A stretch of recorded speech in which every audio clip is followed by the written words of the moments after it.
डेरा गाजी खान से deputy bureau chief Mohammad Nadeem Jangalani की report के मुताबिक सूबाई वजीर खजाना पंजाब सरदार मोहम्मद मोहसिन खान लगारी ने कहा कि मोहम्मद रसूलुल्लाह की पाक हस्ती वजीह कायनात ने उसवे असना पर अमल करते हुए दीन और दुनिया में कामयाबी हासिल की जा सकती है। साबिक वजीर ममलिकत और MNA सरताज कुल वजीर ने कहा कि हजूर अकरम सल्लल्लाहु अलैहि वसल्लम तमाम उम्मत के लिए रहमत बनकर आए। साबिक मुशीर सेहत पंजाब MPA मोहम्मद हनीफ पिताफी ने कहा कि खातिमुन नबीयीन सल्लल्लाहु अलैहि वसल्लम की आमद से जहालत का खात्मा हुआ, बच्चियों को जिंदा दरगोर होने से बचाने के साथ अखुवत और भाईचारा का दर्स दिया।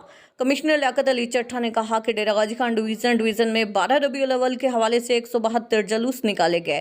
पंजाब पुलिस के 4000 से जायद अफसरान और जवानों के अलावा civil defence, rescue 1112, health corporation, solid waste management company और दीगर ने ड्यूटी से अंजाम दी।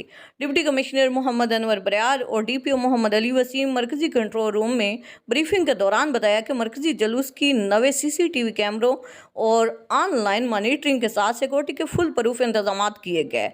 जुलूस रूट्स की सफाई के साथ बम डिस्पोजल्स, कोविड एम्बुलेंस और दीगर इमरजेंसी से निपटने के लिए इकदाम किए गए हैं।